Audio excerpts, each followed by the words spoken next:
દાહોદ જિલ્લાના ડીઆરડીએ પોલીસમાં મનરેગા હેઠળ ₹71 કરોડની ગેરરીતિ થઈ હોવાની ફરિયાદ નોંધાવી હતી, જેમાં મંત્રી બચુ ખાબડના પુત્ર બળવંત ખાબડ અને કિરણ ખાબડની સંડોવણી હોવાનું બહાર આવ્યું હતું.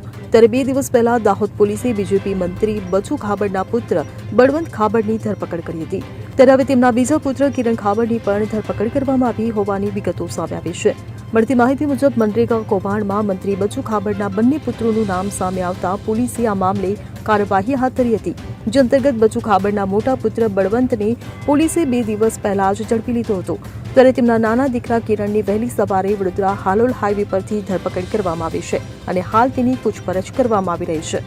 Bureau report CN24 news. હવે જુઓ દેશ દુનિયાની તમામ ખબરો તમારી આંગળીના ટેરવે.